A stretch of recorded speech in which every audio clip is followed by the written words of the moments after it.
A live look in Chicago, where the DNC kicks off tomorrow.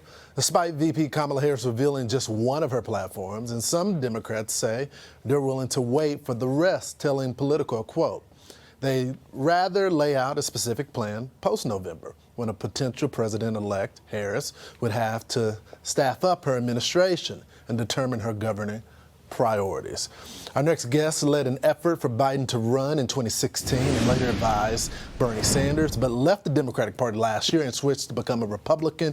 Will Pierce joins us now. So I want to get to your story eventually, but the Democratic Party is saying in Politico that we may not know everything about Kamala Harris, but let's elect her first, and then she'll tell us what she's about. And that's, first of all, thanks for having me on, but that's ridiculous. This is the thing.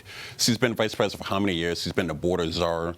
We know her record. If you want to look at her record, you look at California. If you want to know Walz's record, you look at Minnesota as well. You see all the terrible things that they've done. If you want to look as well at the Democratic record, right now we're in Chicago. You have terrible crime going on. You have the illegal immigration running rampant around the city while the citizens are not being taken care of. Yeah, so tell me about this, because when it comes to the Democratic Party, it looks like a lot of brothers, a lot of black voters are leaving, black male voters are leaving the Democratic Party.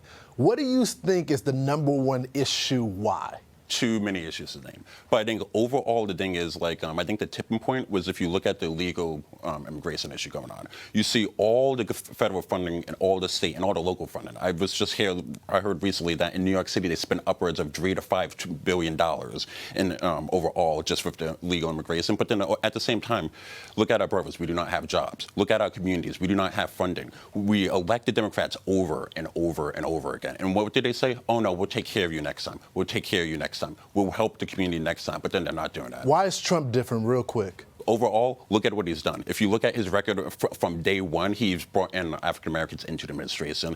As well, he's a businessman. Myself, I own a business. He knows what it's like to have to sit there and do payroll as well. Yeah.